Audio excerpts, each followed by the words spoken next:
Hey, welcome back to Electrically Constructed. I'm Master Electrician Seth Echo, and this is video 3B.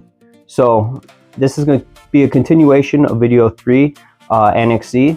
So I wanted to just cover a few other notes in Annex C that I didn't get to cover in the first video, and I just think it's important to go over Note 7 and Table 1 and how those two rules apply to the Annex C tables. I don't want people to make mistakes, and as I was getting ready for my fourth video, I kind of was like thinking about it, and I was like, all right, I'm gonna go back and add these in so that people that are viewing this channel understand how these rules apply. Okay, so get out your code book, the 2026 edition, and get out a pencil and paper, and I'm gonna use some visuals to help explain these rules. All right, let's get going. All right, so let's get our code books open to Chapter 9 tables, and let's look at Note 7. All right, so Note 7, when calculating the maximum number of conductors or cables permitted in a conduit or tubing, all of the same size, total cross-sectional area including insulation, the next higher whole number shall be used to determine the maximum number of conductors or cables permitted when the calculation results in a decimal greater than or equal to 0.8. When calculating the size for conduit or tubing permitted for a single conductor or cable, one conductor or cable shall be permitted when the calculation results in a decimal greater than or equal to 0.8. So this note, to me, it's a very confusing note, but let's walk through it. I'm going to tell you what this means, and this is for all of the same size. So this is going to relate to Annex C. So let's go to Annex C real quick, and I'm opening up my Annex C to the EMT, and I'm opening it up to THHN. So one of the examples that I found pretty quickly is 250 kc mills THHN with 2.5-inch raceway.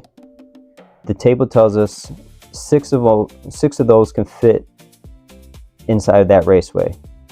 But if we do that actual calculation, so let's go to, let's see here. Let's go to Table 5, and let's go to THHN, and let's look at our 250 kc mill, and it comes out to 0.3970. Okay, let's go right to Table 4. I already wrote out the calculation there.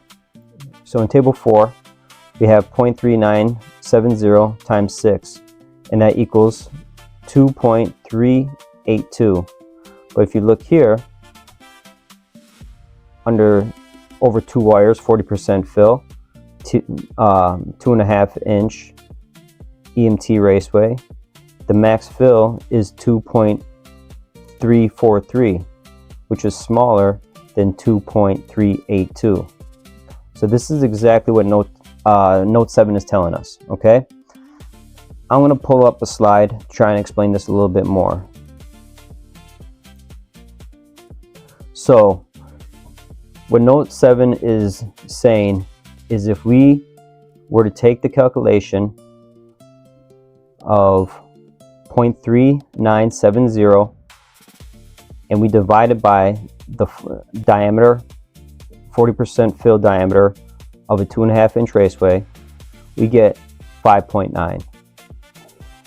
So it's saying 5.9 wires can fit inside that raceway. And Note 7 says if there's a decimal 0.8 equal to 0.8 or higher, we can round up to the next full wire. Because you can't put a half wire in, you can't put 0.9 wire in. So the note is telling us that we can round up. It's good to understand this note is you don't actually need to use this note, but when you use Annex C and you know that, and you start questioning it, like this 250 right here, you're like, well, if you do the actual math, that doesn't work out. Just wanted to point out that Note 7 allows that to work out.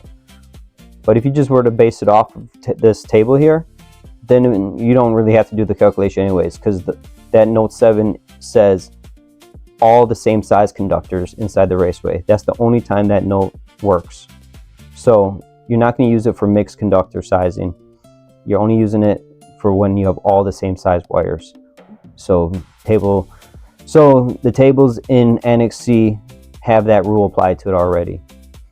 I wanted to point that out so that you guys, if you ever did run across this and do the multiplication, you understand why sometimes the bill is over what table 4 allows it to be.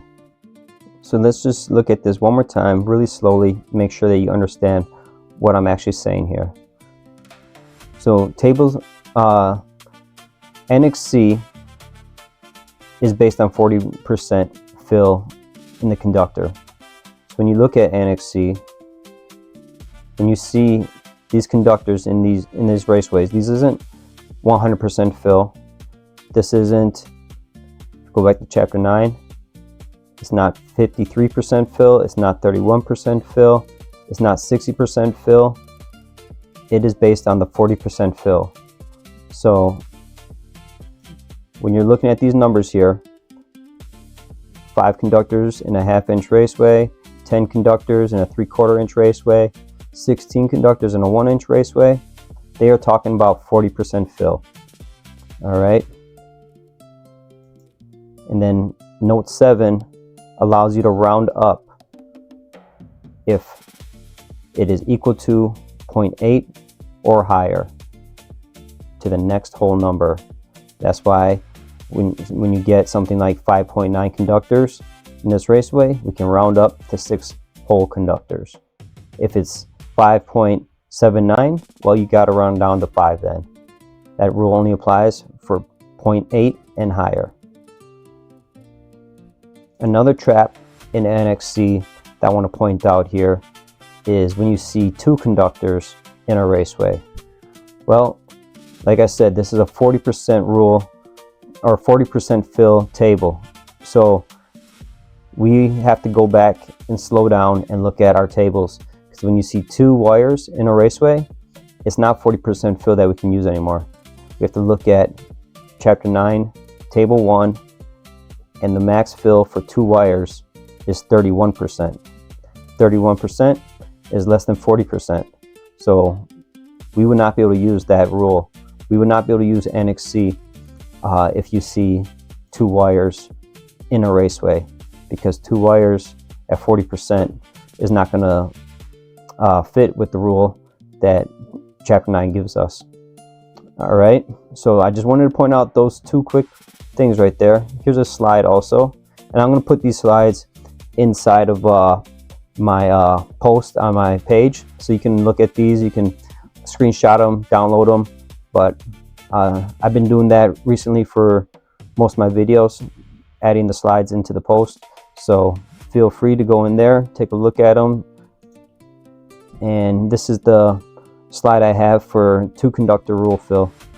All right, so the main takeaway from this video, I just wanted to point out a couple of traps in Annex C that people can fall into. Annex C is a great table to use when all the conductors you're running in the raceway are the same size. But if you run into seeing something that doesn't look right, Annex C is pretty much right because of note 7. It allows it to round up to the next whole conductor. And also, don't fall for the trap for the 2 conductor rule. If you see that and you're using 2 conductors in your raceway and you're going to Annex C, it's not going to work out because 2 conductors only has 31% fill. All right, that's all I got for this video. Stay sharp, never stop learning, and God bless. See you in the next video.